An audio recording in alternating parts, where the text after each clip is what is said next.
Hello, everybody. Hello, How how are y'all you? doing? It's good to be back and welcome back Good to be back. to our urban, Urban, urban.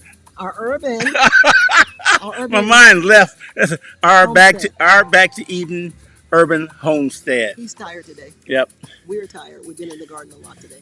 yep. Yeah. We have. So today we're talking about prepping our gardens. And we've been doing a lot of prep work today. Prepping the gardens is a lot to do.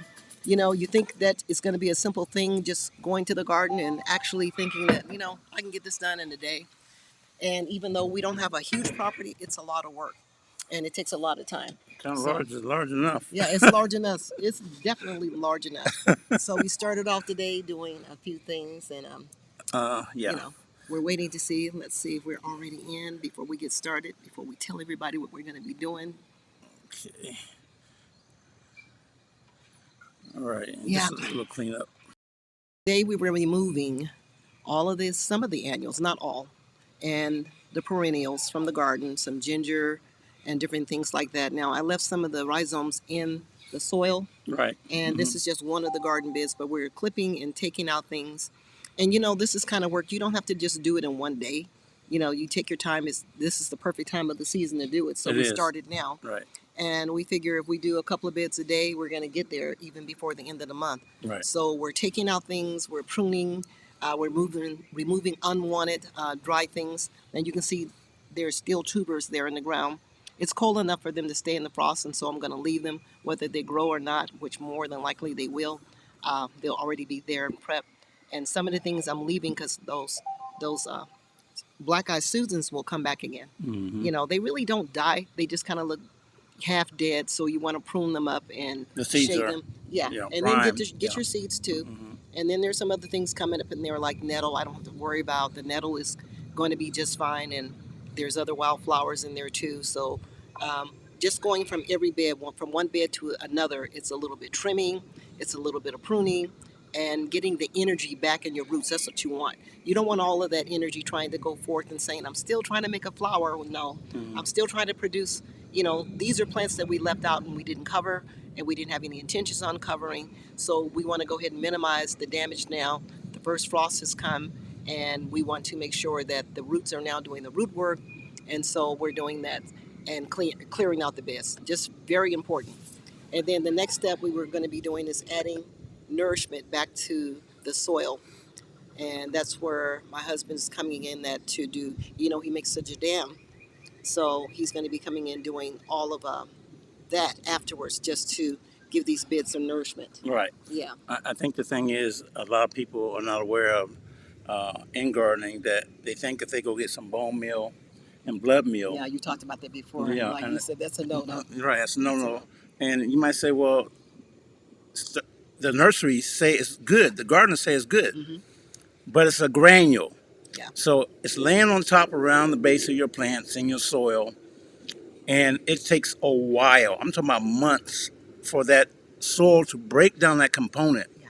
so that it will be ready, and then all uh, the animals in the soil, the fungi has to break that down, and then the ground has to be wet so that the roots can uptake it. With your damn liquid fertilizer, and you can go on YouTube and look at Young Sung Chow, which he learned this from his father, but organic gardening's been in society for thousands of years. So I think the thing is that with organic gardening, you're taking substance from your house, from your garden, all your old poultry, not poultry, but all your old Vegetables. vegetables and produce, and they're going to go in a bucket. And then you're going to go to your local forest or somewhere where there's some dead trees, and you're going to dig around that, and that matter that you're digging up is called leaf mold. And you can go on YouTube and you can look at the two people that I would recommend, Young Sung Chow and Garden Like a Viking, because he makes Oh, the Garden Like a Viking yeah is awesome. he makes that He's method awesome. very And he's simplistic. there weekly. You can see his YouTube videos. We learned a lot of information along the way Hmm. with Garden Like a Viking. Right. I had one of the viewers had asked me this Hmm. question, and Hmm. I want to put this question. They were saying that they've seen your leaf mold before, Right. and you've talked about it on a lot of videos. Hmm. But what they don't understand is that that process that he has, and he's going to show you that and has some footage. Yes. And you can show them that footage. Right. That process that he does take with that leaf mold, it's not a 1 day process. It's never over. It's kind of like I acquainted to what I do when you're fermenting something, or either when women are making sourdough, or men, Right. do it yourself. And you Watching add, now. yes, I know. When you're cooking and you're doing this baking, and they keep that little wafer to know that they can add it on. Same thing with yogurt. Right. This is a process where you're continuing to continue, Right. because all of the microbiome is in that soil, and what he's taking from the leaf mold to bring that in there, Right. and he's going to show you has gallons of all of this, and all of this nutrients. He, it's like a witch's brew, but it's not a witch's brew. It's a It stinks warlock's like brew. No, it you know, stinks like a witch's and a warlock brew. and he's stirring it, and it does have an odor. The odor gets a little bit better, but it's still very odorous. And Because of the anaerobic process. yes, Yes. right. But he's stirring these now. These big vats that he's holding it in, he's always adding. But the good thing about it is, and Garden Like a Viking told us, it only gets better. So when you have this good, rich, stinky stuff, It stinks. it's at its finest, because now you have all of this vitamins and nutrients that they need to take up. This is the perfect time to feed your trees. It your is. plants. It is. This is the perfect time. Right. So he's going to show you that a little bit, and I kind of went into it a little bit further because I was thinking about cooking, and then I kept saying, this reminds me of baking and the leavening and the fermenting process. But that fermentation has so many more extra nutrients that we don't get, Right. for the microbiome. And this is the same thing like mycelium, right? Right. It But is. I had that answer for that person, and I wanted to say that yes, he does continue. These are not new vats. He adds to this wherever it is all through the spring. But I'm excited because we're on what year? This is about a year and a half now. Yeah, so we know that this is going to even be better. So he'll go through some of the process with you. What we did is go get some leaf mold in our local area around the city where we're at, and you dig down, remove all the top surface of the leaves and dead material, and when you dig down, you see this dark, rich soil with mycelium, all white matter. It will be on the leaves. That's because it's already decomposing.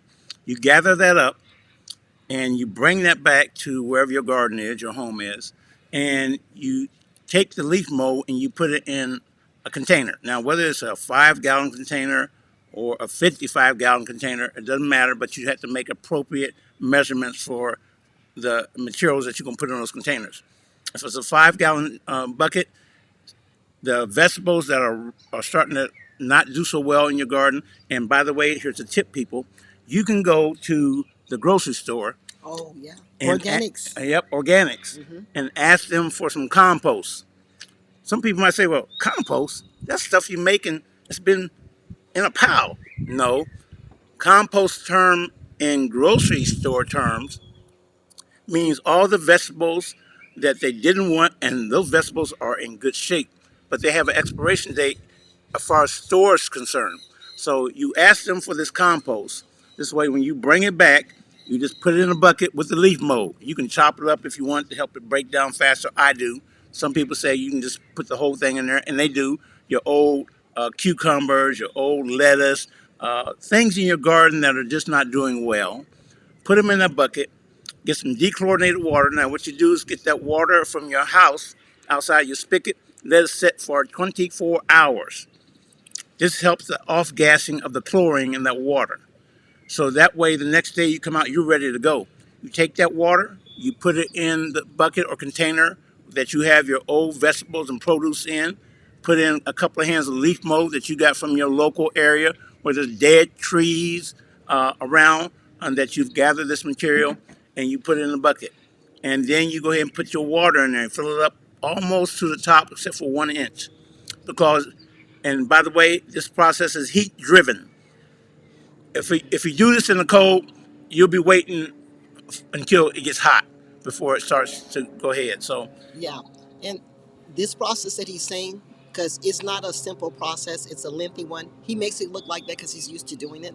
But he does have this in his videos. If you look at our videos, our previous videos, step by step on the technique and the steps that he took to get it to that place. Because I remember We made several trips like out of town to the outward parts. And matter of fact, we even had some friends that we had to ship us a bag of dirt, Right. actually, but it was leaf mold, Right. because they Exactly. were talking about their place in Arkansas. So anyway, long story short, wherever you get your leaf mold, Right. it's the best thing you want to do. That's like he always says, I have to have my starter, but it's a long process that is going to. When I'm saying you're going to gather your material, but that's like one of the most important things, right? Right. It The is. leaf mold. After you Yeah. get the material, Yeah. 10 to 14 days in the hot weather, Mm-hmm. it's ready to go. You use 1 ounce to a gallon. Yeah. Or 2 ounces, but you don't want to burn the plants because it's an organic fertilizer, and so it's going to uptake immediately in the roots. You can also use Jadam liquid fertilizer for a foliar. You just spray it on your plants, so that way the plants will be green and healthy and strong. And be sure to dilute that one. And you have to dilute it. So I think the thing is important to understand that you say, well, why use this process of organic farming? Or yes, organic fertilization, because in your old cucumbers and things that don't work are the minerals that were in the ground. You got your magnesium, your calcium, and your phosphorus. Everything that's in that soil is uptake in the vegetables or the produce. If the produce don't do well, it's going to leach out. The leaf mold will act as a catalyst and break down everything. There's fish fertilizer you can use. You can take old fish and put it in a bucket, throw some leaf mold in there, and put the water in there and let it sit. The longer it sets, the stronger it is. And is that the hydrolyzed one? That's a fish hydrolyzed. So we did that one, and he did. You'll see it on the videos. He's going from bucket to bucket, and that's what he's doing. He's taking some of the leaf mold, some of his liquid jadam from every bucket. Can you do that? The answer is yes or no. Yes, you can. So you can mix all of these, and you see him going through the process, because today this was our mission. Our mission was today is to fertilize. Well, it's not just the mission today, but for the rest of this month, fertilize all the trees and plants. Right. And the process, like I said, is a long one, but we can't stay there because unfortunately we're just doing more of now the handiwork. But you can see him doing the process of taking everything, all those nutrients, and again, it's like fish emulsion, and he's going to use that for as this combination all mixed together for the trees today. Right. And what about perennials? Perennials also. You can use Jadam for anything. And the thing is, it's versatile because what you're doing, you're actually feeding the plant back the source that it came from.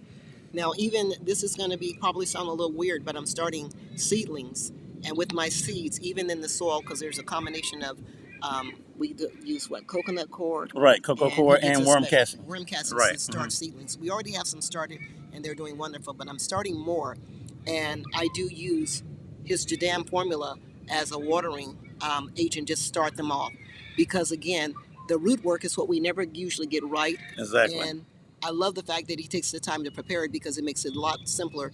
And I don't even have to get a lot of seeds if transplants from the nursery. Right. If I'm starting seeds now, because the root work is going to be done.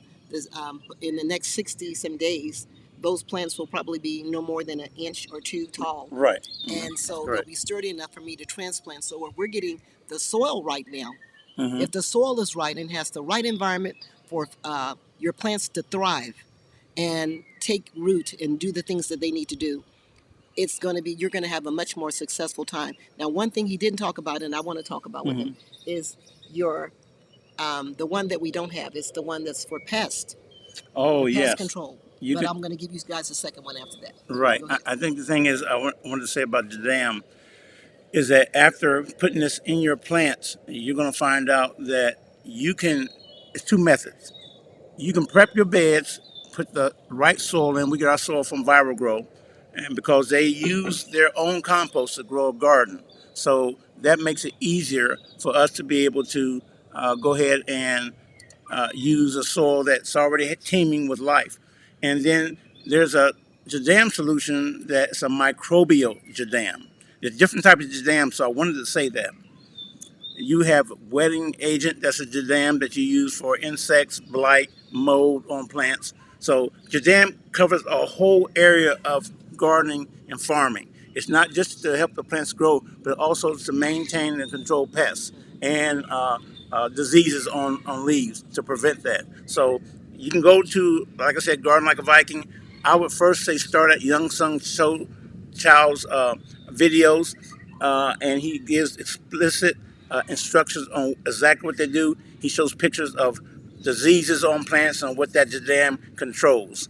And then Garden Like a Viking is excellent. He makes the system very easy to do. It's not hard at all. It's just that you have to be able to understand it's going to take a 10 to 14 day time in the heat before you can start siphoning off the liquid. Leave the material in the bucket, no matter how rotten it smells, because it's going to stink. Because you can Very always stinky. continue to add to it. Yeah. But take the liquid off, siphon it, which I've done. You'll see that in the video, and then you'll start being able to fertilize your garden with those plants. But if you have nothing in your garden beds, that's a perfect time to pour jadam straight, strong in your soil. And there's different methods of making soil strong by using this method. So let me see if I can go ahead and take you to that video. And as you can see, I'm siphoning off some from each container. Now, you can target jadam. If you have a generalized jadam, this needs like a nitrogen fix, you can use your old leaf clippings. And not just leaf clippings, your grass clippings. That's what I meant to say. Because your grass is full of nutrients and also full of nitrogen. So you can use that and put that in a container just for your nitrogen if your plants need nitrogen. Or you can do different plants that carry phosphorus, high levels of phosphorus, potassium, and target that. Now we have one that I'm gonna give you an example. My wife grows turmeric. So we took all the old turmeric parts of that of the leaves that didn't work So out. where did he get it from? The turmeric that he's referring to is that I juice on a daily basis. Yes. And I was going to say this is a good time because all of us are probably using turmeric and ginger. Right. So any of the rhizomes that you're using, turmeric and ginger, the other one, gagalal, I'm not pronouncing it correctly, but that one, they're all in the same family. So you want to use your the different matter that comes from that. So all of your when you're juicing, because most of the time you're going to have a lot of plant waste from that Right. your juicer. You can, and he uses it right in the jadam just for the turmeric. Right. I So do. that's where you're getting because you know the leaves are not that much, and you can use the leaves, but you want your leaves to be there. And right now, at this point in time, there's not a lot of leaves, but he made that jadam last year, and I continue to add to it right now because this is cold and flu season. So we're using a lot of turmeric Right. and ginger. So I take all of my different gratings from that, from the juice that's left over, and he adds that and continues so it'll be more potent. Very well put. Yeah. Okay. So that's what we've got with the jadam. Those are the videos that I'm going to show you how we use that process to go ahead and take. Yeah, this is a really cool method. I wish we had that all over, but not quite. But this is one of the methods that he's using that we had the landscapers to do. Now the landscapers put in tubes. You can get these little small tubes at your local nursery, and they bury them down beside the root ball of your trees and your plants. But he made some that are about 3 to 4 inches wide and got a grate and put on top of it and buried it down by the root ball, making it much more easier for the jadam to work for me. So I think the thing is that I come to find out that I'm a lot more at peace with this. As you can see, I'm pouring that right down in the grate. Well, you know what your plant is actually getting. Right. That's just like Exactly. anything. When you can see something fill up, putting juice in the glass, water, and you see it fill up, you realize, okay, it's full. And I know that. So that's the process makes it honest. You know, I mean, with this type of soil that we have in Las Vegas, Nevada, Caliche. Yeah. well, it's not even soil. Let's just say whatever's Yahweh put on the ground is there, and it's very hard. And these trees that we purchased this year, we knew we didn't have the landscapers to plant them until October. yeah. So in October they planted them, and the holes were, and he babied and nurtured the holes. By the way, before they even put the plants in, the trees in, I think you did that process for how long with the jadam? Just in the empty holes. And the empty holes about 2-3 weeks. Yeah, so he was conditioning them, filling up the holes again, so that that soil will already start that anaerobic process of breaking down and getting ready for its new trees. Right. And also, you put in there. There was one other thing, and the worms. Yeah, We a put red worms. regular Yeah, worms. worms. We put Yeah. worms in there Hmm. and some worm castings. But you want to make a good environment because once spring is here, we realize you have no time. Oh, You have no the time. So pressure's on. the preparation, Hmm. and we call this today prepping because if you don't prep now, don't think you're going to have a success. It'll be beautiful if for a few weeks in the spring, and we Yes. found that out a lot of years. We would be so proud of our garden in the springtime because everybody gets happy in the spring. It's budding, it's beautiful, Hmm. and we forget about my biggest concern is we forget about all of the pests. So the pests that he just addressed, that is his method, and I love it. But I have my own little prep pest control that I use, and You do. this is just something that I realize how important it is because I'm a nature observer. Being an herbalist, I'm always watching my plants to see. But I have a lot that's surviving, but also things that are prone to pests at this time of the year because we have a little ecosystem, as you can see the plastic tents, and so things are thriving. But so the bugs are still there. But it's a good time to do a science experience. So this experiment is taking place in the hoop houses or the little tents that we have because I'm noticing, I'm getting like the slugs. Of course, it's an eco environment. If I get aphids and things, but I realize the plants that they don't touch. Now, the same thing happens in the spring and summer, but I'm too busy to notice it. Right now, I have the time to. So I'm realizing that those plants are my best friends, like rosemary, white sage, or just sage, oregano. Even the basil at this point, it's not being a lot of things attacking it. But I'm taking that and I'm using all of these things to make sprays for the plants. They won't touch those plants. So if you miss those plants at least once a week with these different sprays, it's going to help out quite a bit because these pests, they're doing the same thing. They're getting ready for spring too. So they're laying their eggs. So you want to put down as much pesticides that are herbally and eco-friendly that's going to help with nutrition, fungi control, plant pest control, and everything else because this is your time to get ahead of them. The one thing about pests is that they don't have a limit on how many eggs they lay. They don't. It drives me crazy, and I'm sure every gardener, you're like, the good predator bugs, the lady birds, ladybugs, the praying mantis, all of these different things, the lacewings they tell you to bring in, they're there and they're gone. So they really need help, and you have to. We have a lot. All of our beds are mixed, and we have herbs, we have plants, our vegetables.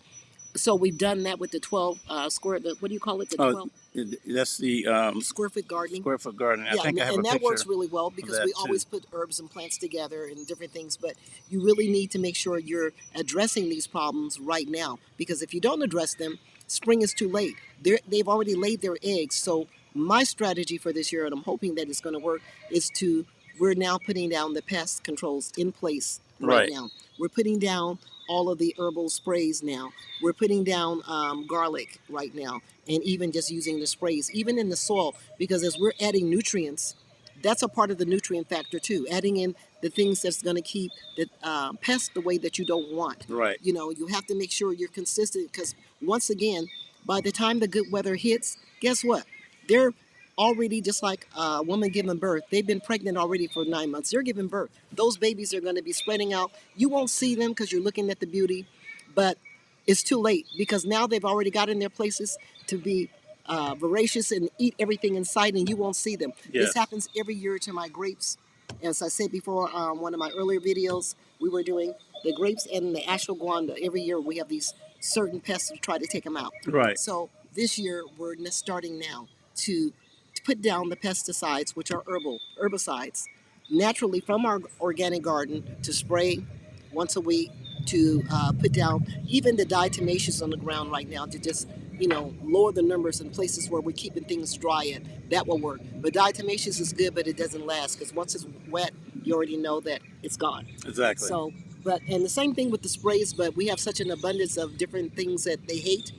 Just go around and observe your garden or your landscape, even the things that you have as ornamentals, and see what they're not eating because those are weapons to use against them.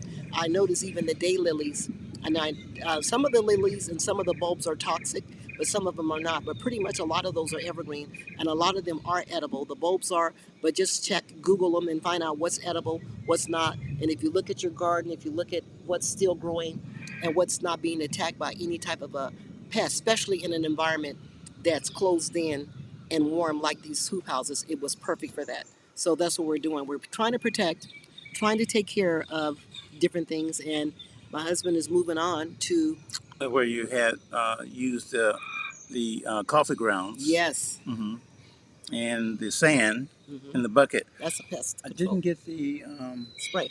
spray. That's okay. Yeah. Yeah, but we just talked about the spray. Mm-hmm. So we have some footage of the spray, and he didn't put it on here. But I'm just simply mixing sand, that's some play sand, and coffee grinds that we picked up from one of the coffee houses, and mixing that together because, again, that slows down any of the slugs, and that they can't, their soft bodies can't crawl over that. So, like I said, right now, there's so much work to do putting down, but this is also prepping the beds for spring because that sand and coffee grinds is not going to go anywhere. So you're just dealing with one less pest. So start knocking those pests out the way by putting down things that's going to be intentional to make it hard for them to survive. Putting down the coffee grinds, the sand on the ground, spraying your leaves with the herbs. I used guinea hen weed today and rosemary. Guinea hen weed, rosemary, and oregano. And that's where I'm going to go in now, and I'm going to get a basket, and I'm going to actually get those things. And what I did was I took those inside and I made a spray for the garden. You know, there, like I said, there's things that's getting ate up right now, but at the same time, it's not the worst thing because we still have lots of things that we can do. Some of the leaves my husband is using for the jadam, and he's taking those back. I'm using some of those for making sprays. And if you want those sprays to last, you can always add a little bit of citrus to it. So when I'm juicing, I keep the orange rinds. That's a good spray as well. Lemon rinds, you can add those to your sprays.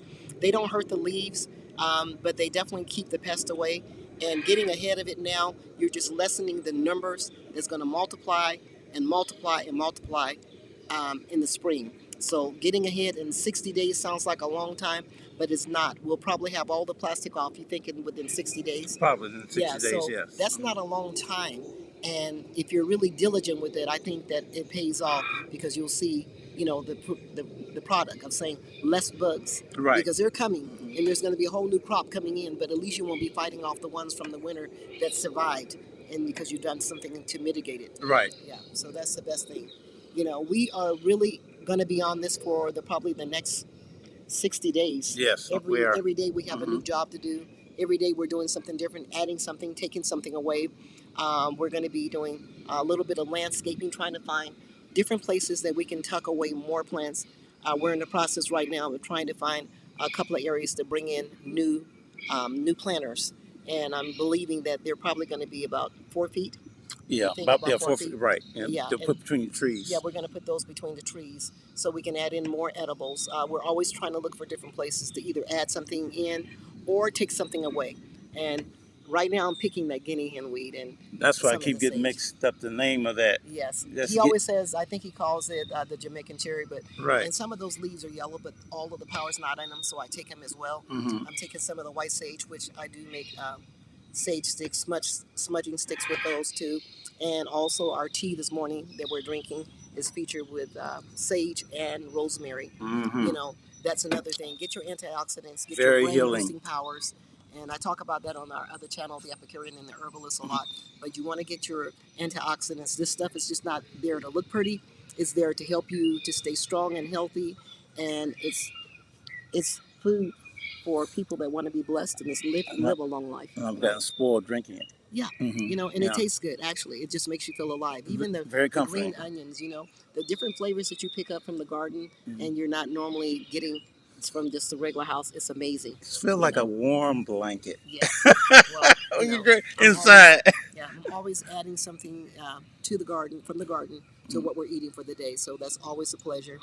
It's always a pleasure to be here with you. We would like for you, if we would appreciate it if you Please. like our videos. Yes. If you like our videos and what we're doing, Please like them. We like you. well, if you do, please like and subscribe. And be sure to tune in next week. Same time, same station. Hopefully we will be doing something in the garden. And if it's raining, then we'll just be indoors. But today was a nice day. It's a little overcast now, but it was very sunny out here, and we did get our workout in the garden. We appreciate it. Take care. Talk to you soon. got a saying. I want you to keep it to heart. And the saying came from the movie Shawshank. Shawshank Redemption. Morgan Freeman and forgot the other actor. He played Andy Dufresne, who was innocent of murder. But the important thing he said, because he was going to escape that environment, just like you should be escaping your environment in society where we have today, where they think you should go to the supermarket and get your food and bring it home and say you're eating healthy. That food is diminished in minerals content, so it's not healthy and you're not eating healthy. But unfortunately, what Andy Dufresne told Morgan Freeman: get busy living or get busy dying, but you can't do both. That's right. Much love, people. Take care. Till next time.